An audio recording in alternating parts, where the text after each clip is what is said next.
Hello students, कैसे हैं आप। मैं लव कुमार सिंह। आज हम लोग आइसोटॉप्स के बारे में जानने वाले हैं कि आइसोटॉप्स क्या होता है। जैसे मान लो कि कोई एलिमेंट है, तो हर कोई एलिमेंट के जो नीचे लिखा होता है ना, हम उसको क्या कहते हैं, एटॉमिक नंबर, है ना। और जो टॉप में लिखा होता है ना, हम उसको मास नंबर कहते हैं।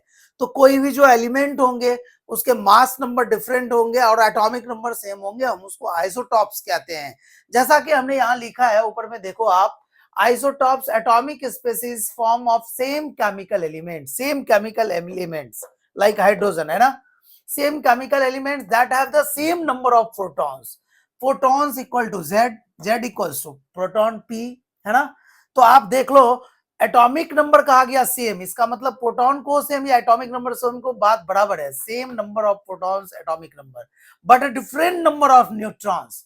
Different number of neutrons calculate करेंगे तो मास में से प्रोटॉन को माइनस करना होगा। तो मास देखो हमारा ऊपर वाला है और नीचे वाला हमारा एटॉमिक नंबर है, प्रोटॉन है ना। तो न्यूट्रॉन कैलकुलेट कर रहा है तो 1 माइनस 1 कितना आ गया, 0। 2 माइनस 1 कितना आ गया, 1 आ गया। 3 माइनस 1 कितना आ गया, 2 आ गया। तो that have different number of neutrons, है ना। सारे जगह डिफरेंट नंबर ऑफ न्यूट्रॉन्स है और प्रोटॉन क्या है, सेम है। प्रोटॉन क्या है, सेम है, मतलब एटॉमिक नंबर क्या है, सेम। मास नंबर क्या है, डिफरेंट।